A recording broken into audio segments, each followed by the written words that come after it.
বৈভৱ সূৰ্যবংশী এতিয়া হৈ পৰিছে অধ্যয়নৰ এক বিষয়বস্তু। IIM ইন্দোৰে অধ্যয়ন কৰিব ছিক্সাৰ হিটাৰ বৈভৱ সূৰ্যবংশীৰ ওপৰত। বৈভৱ মডেল নামেৰে হ'ব দেশৰ প্ৰথমটো বহু বিষয়ক অধ্যয়ন। সূৰ্যবংশীৰ মানসিকতা ব্যৱস্থাপনাও স্কেন পৰীক্ষা কৰিব IIM ইন্দোৰে। 15 বছৰ বয়সত কেনেকৈ বলাৰৰ সন্ত্ৰাসীৰ কাৰণ হৈ পৰিছে সেয়াও অধ্যয়ন কৰিব IIM ইন্দোৰে।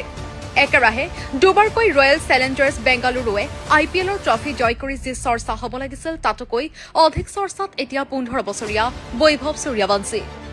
বৈভৱ সূৰ্যবংশীয়ে কেৱল বেটখনেৰে ৰান সংগ্ৰহ কৰাই নহয়, প্ৰায় এককভাৱে ভংগ কৰিছে বহু তাৰকা বেটছমেনৰ ৰেকৰ্ড। অধিকাংশ শিক্ষাৰ্থীয়ে বৈভৱৰ বয়সত প্ৰতিযোগিতামূলক পৰীক্ষাৰ বাবে নিজকে প্ৰস্তুত কৰে, কিন্তু ইউনিভাৰ্ছ বেবী বছ সম্পূৰ্ণ ব্যতিক্ৰম।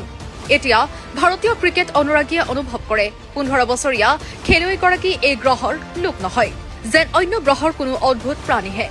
ক্ৰিকেট অনুৰাগীৰ প্ৰশ্ন, কেনেকৈ ইমান কম বয়সত এজন কিশোৰে কোবাইছে বিশাল বিশাল শ্বট। ইতিমধ্যে ৰাজস্থান ৰয়েলছৰ বেটছমেনগৰাকীৰ ওপৰত অধ্যয়ন কৰিব ইন্দোৰৰ ইণ্ডিয়ান ইনষ্টিটিউট অৱ মেনেজমেণ্টে।